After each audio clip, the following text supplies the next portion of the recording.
Hello, my name is Burke Hedges, author of the best-selling book, The Parable of the Pipeline. I open my book with a story about Pablo and Bruno, who take two very different paths in their quest for financial independence. What you're about to see is the delightful animated story of their adventure. So, sit back, relax, and enjoy the life-changing lessons in The Parable of the Pipeline.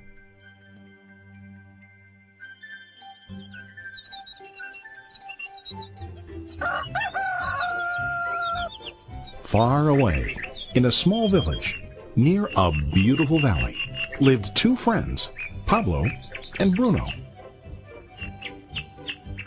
They were both young and dreamed of a better life for themselves. They'd often discussed their dreams about how they would become the most successful men in the village. They weren't afraid of hard work, and they searched for opportunities to help realize their goals and achieve their dreams. One day, an opportunity presented itself.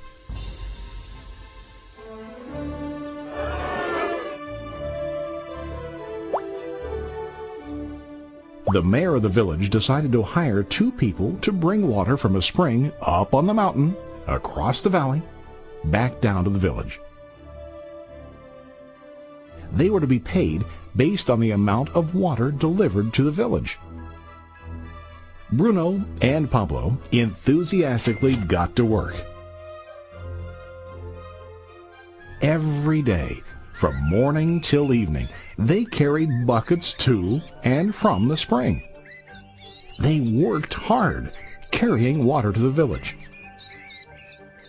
In the evening, they'd return home with their day's wages.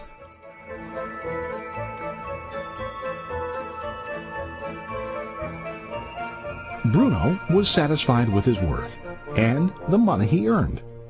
He was sure that with this work he could achieve his dreams.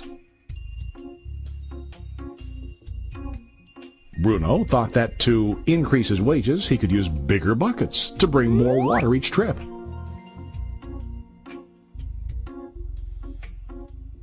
He believed with a larger income he would soon be able to buy a cow and the house that he dreamed about.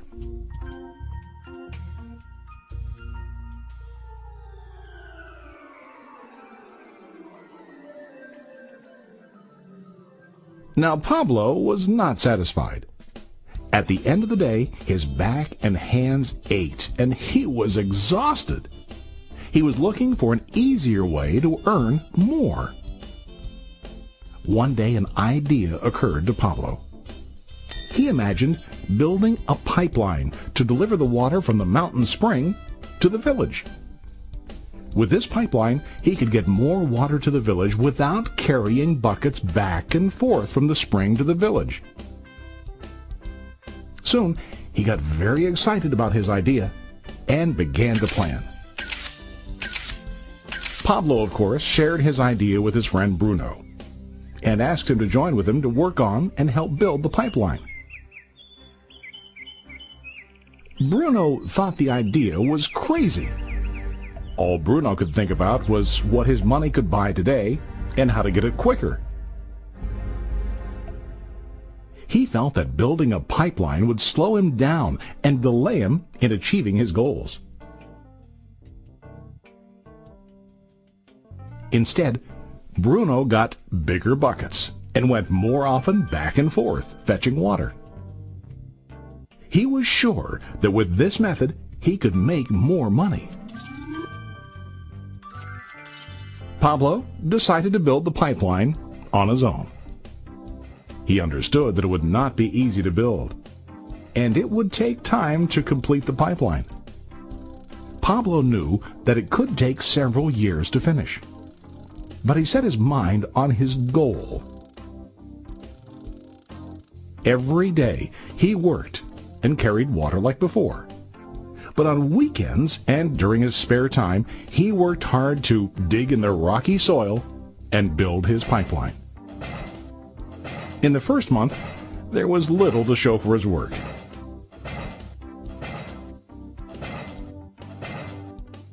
Bruno and the villagers laughed and teased him.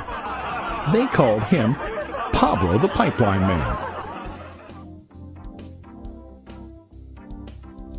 During this time, Bruno's income doubled. He already bought a cow and a bigger house. His lifestyle changed.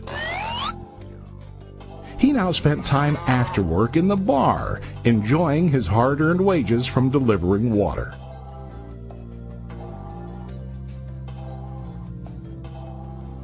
What Bruno didn't realize was that his body was starting to stoop from carrying the heavy buckets every day.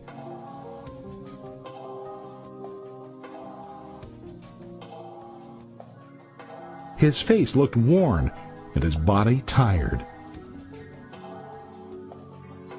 Soon, he began to carry less and less water due to the wear and tear on his body.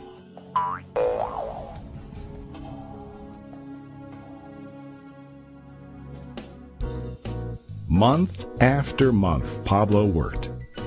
Soon a year passed, and then a second year.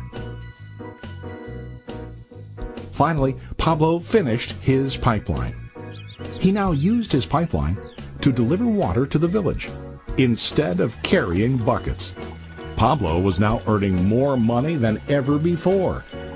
The water continued flowing to the village, while Pablo wasn't working. While he slept and ate, the water flowed.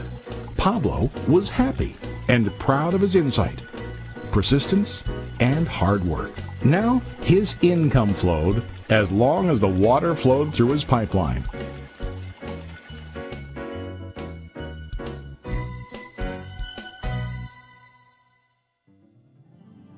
The story of Bruno and Pablo is a reflection of life. Their jobs symbolize what most people do to earn money. Bruno gets his money using buckets. He goes back and forth, carrying his buckets from the spring to the village in exchange for money. To increase his income, he either has to go more frequently to the spring or to use larger buckets. It's common in real life to increase our income by working harder. For example, working overtime or getting a second job. We also increase the size of our buckets by accepting a higher-paying position, which often includes spending more time on the job. Most of us exchange time for money like Bruno.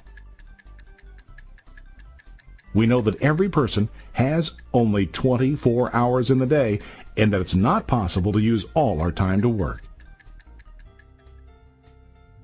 The most difficult time comes when we can no longer exchange time for money due to age, health, or other reasons.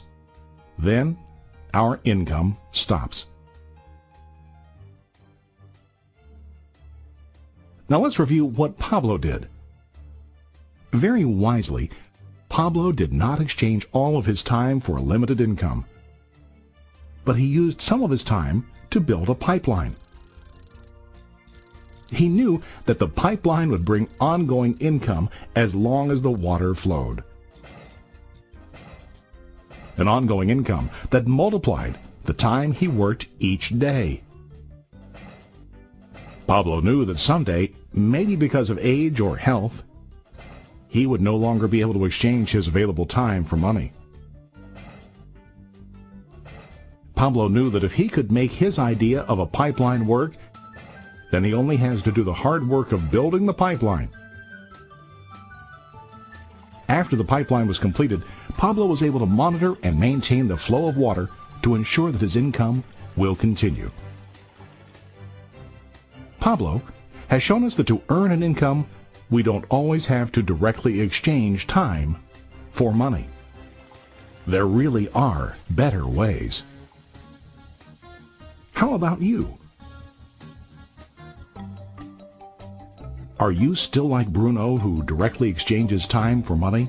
Or do you want to be like Pablo, building and maintaining a pipeline for ongoing income? If you are interested in the idea of building your own pipeline, contact the person who lent you this presentation. You can start building your pipeline today.